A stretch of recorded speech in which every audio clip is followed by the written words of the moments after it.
Saddam Hussein's terrifying grip on Iraq lasted decades. A reign marked by ruthless public purges, secret police, and mass executions that sent shockwaves far beyond his borders. This story is not for the faint of heart. If you're ready to confront the disturbing truths behind one of history's most brutal dictators, stick around. And before we plunge into this dark chapter together, make sure you subscribe to Fleek of History, so you never miss a hidden story or shocking revelation that others won't dare to show. Hit that notification bell right now, because the stories we uncover here are raw, real, and unforgettable. The making of a monster. Born on April 28, 1937, in the struggling village of Al-Ajah near Tikrit, Saddam Hussein grew up in crushing poverty, abandoned by his father and raised by his mother and uncle. The hardship he endured instilled a fierce, unforgiving resolve and a relentless thirst for control. His childhood was marked by violence and deprivation, experiences that would shape the merciless leader he would become. Iraq in the 1950s was a powder keg, racked by coups, foreign interference, and endless political chaos. Into this storm stepped young Saddam. By 1957, he was a rising member of the Ba'ath Party, a movement calling for Arab unity and socialist reforms. Underneath the soaring slogans, Saddam's real ambition was simple: absolute power. He didn't care about ideology or national unity. He wanted dominance, and he was willing to do whatever it took to get it, grasping power through fear. In 1968, the Baathists took over Iraq in a swift, bloodless coup. Saddam, then in his early 30s, became vice president under his cousin Ahmed Hassan al-Bakr.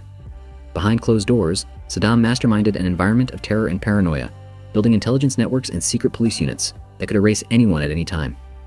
No questions asked, his Mukhabarat intelligence service became the most feared organization in Iraq, responsible for countless disappearances, torture sessions, and summary executions. For over a decade, Saddam operated in al-Bakr's shadow, consolidating power, eliminating rivals, and building loyalty through a combination of bribery and terror. He placed family members and trusted allies in key military and government positions. Anyone who showed signs of independent thinking was quietly removed. By the late 1970s, Saddam controlled everything that mattered in Iraq: the military, the intelligence services, and the party apparatus. The purge that shocked the world. Then, in July 1979, Saddam struck. On July 16th, he forced al-Bakr to resign, claiming the aging president needed to step down for health reasons. 6 days later, on July 22nd, Saddam summoned hundreds of leading Ba'ath Party officials to a meeting at Al-Khuld Hall in Baghdad. What happened next would become one of the most chilling displays of political terror in modern history. Saddam took the stage, holding a cigar and speaking in measured tones. He announced that a conspiracy had been uncovered, a Syrian-backed plot to overthrow the Iraqi government. He called upon Muhyi Abdul Hussein Mashhadi, former secretary and Revolutionary Command Council member, to confess. Mashhadi, visibly shaken and likely tortured beforehand, read from a prepared statement admitting to treason. Then Saddam began reading names from a list. 68 names in total. One by one, as each name was called, armed guards dragged the accused from the hall. Some went quietly, stunned into silence. Others protested their innocence, pleading for mercy. The remaining officials sat frozen, terrified they might be next. Some even began chanting support for Saddam, desperate to prove their loyalty. The entire event was videotaped and later distributed throughout Iraq. Saddam wanted everyone to see what happened to those who opposed him. Of the 68 arrested that day, 22 were sentenced to death by firing squad. In a grotesque twist, Saddam ordered other party members to participate in the executions, forcing them to pull the triggers on their former colleagues. This ensured that everyone's hands were bloodied, that no one could claim innocence. In early August 1979, Saddam appeared on the balcony of the presidential mansion in Baghdad and announced to a crowd of 50,000 that the executions had been carried out. The crowd, a mixture of genuine supporters and terrified citizens afraid to show anything but enthusiasm, cheered wildly. Saddam had sent his message loud and clear: dissent would not be tolerated. In a single violent sweep, he wiped out all opposition, marking the dawn of his dictatorship. Bloodshed at home and abroad, Saddam's rise quickly morphed Iraq into a nation of whispers and terror. Neighbors informed on neighbors. Children were encouraged to report their parents. The Mukhabarat maintained files on millions of Iraqis, tracking their movements, conversations, and political leanings. Public executions became routine. Bodies were left hanging in town squares as warnings. But Saddam had still greater ambitions. In September 1980, he hurled Iraq into an 8-year bloodbath with neighboring Iran. The Iran-Iraq War would become one of the deadliest conflicts of the 20th century. Cities burned, chemical weapons turned the very air toxic, and over 1 million soldiers and civilians lost their lives. Saddam's forces deployed mustard gas, sarin, taboon, and cyclosarin against Iranian troops and civilians.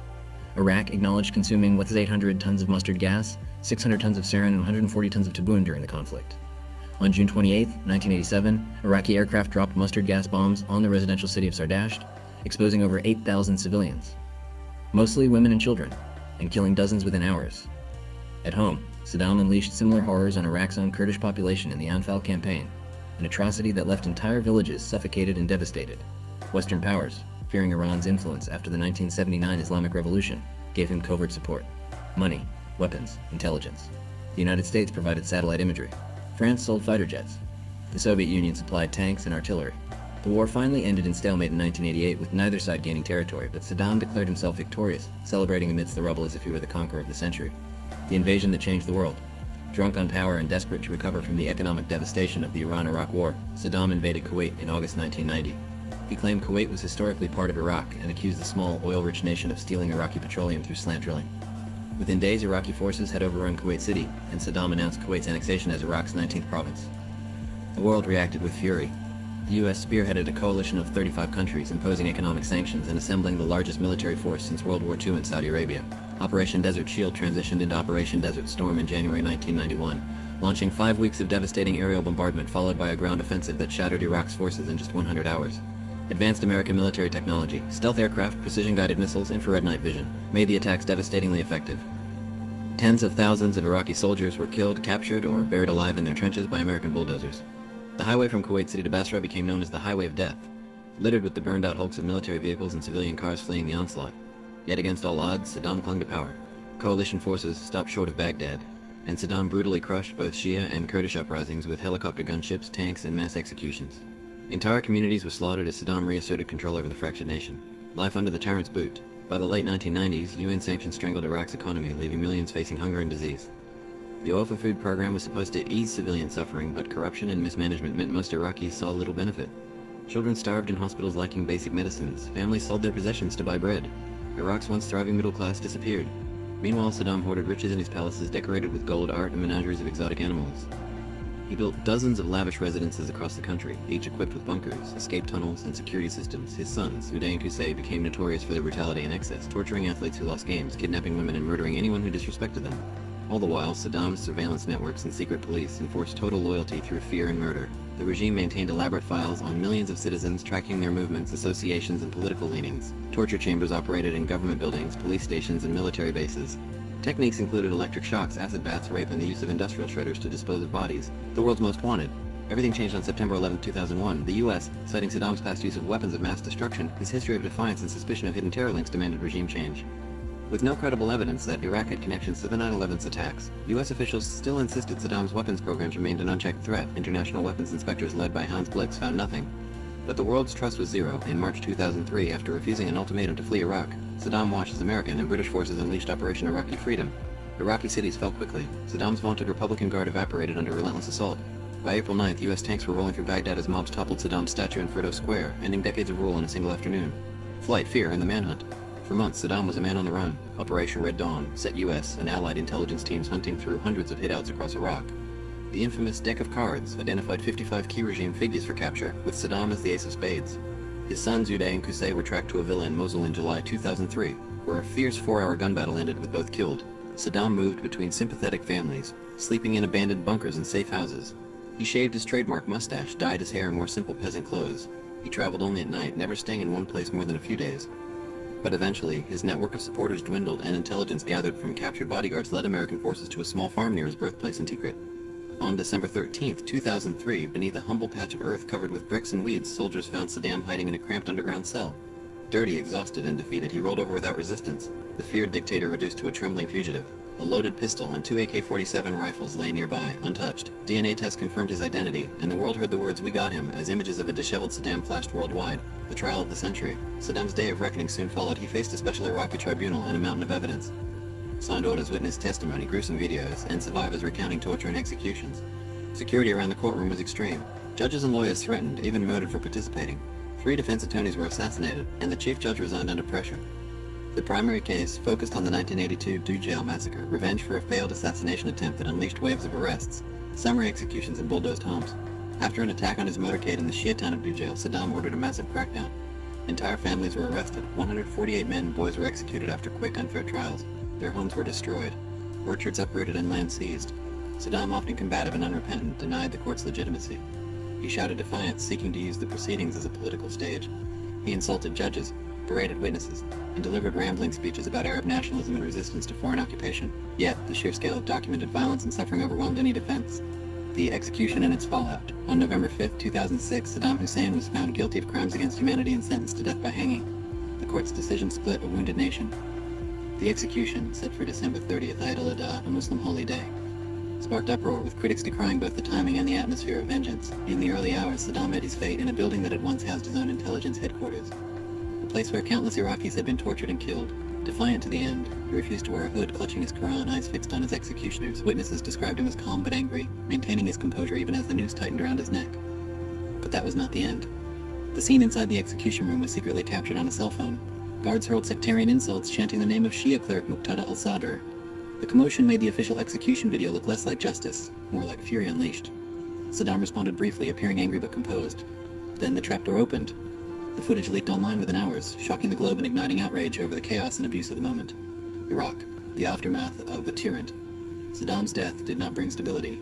In fact, it pushed Iraq into deeper chaos. Sectarian violence exploded between Sunni and Shia communities. Mosques bombed, markets attacked, thousands killed or driven from their homes each month. Bodies turned up daily in ditches and garbage dumps, victims of death squads operating with impunity.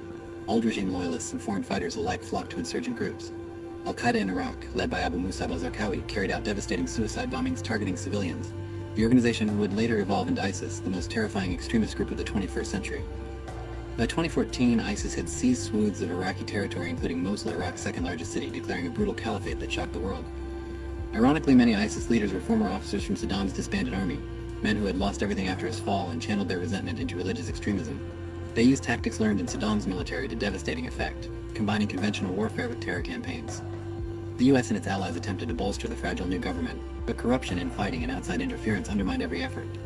Iran increased its influence over Iraq's Shia majority. Turkey intervened against Kurdish forces in the north. Saudi Arabia and other Gulf states funded Sunni militias. Iraq became a proxy battleground for regional powers. The dream of a stable, democratic Iraq teetered on the edge of complete collapse. Electricity remained unreliable. Clean water was scarce. Unemployment soared. Millions of professionals, doctors, engineers, teachers, fled the country, creating a devastating brain drain. Those who remained lived in constant fear of car bombs, kidnappings, and ethnic cleansing. The shadow of Saddam, even in death, Saddam's legacy haunted Iraq. His grave in Al-Ajah became a shrine for supporters, attracting pilgrims who viewed him as a martyr who stood up to Western imperialism. Family members were hunted down, some executed in revenge killings, others forced into exile. The centralized terror that once held Iraq together had collapsed into years of militia warfare and lawlessness. Over 1 million Iraqis fled their homes amid the brutal civil war and the rise of ISIS. Refugee camps swelled across the Middle East.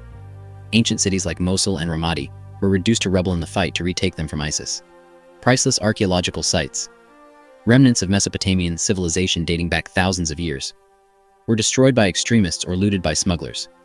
The psychological scars ran even deeper. An entire generation grew up knowing only war, violence, and instability. Trust between communities evaporated. Sectarian identity became everything, replacing the national identity Saddam had tried to impose through force.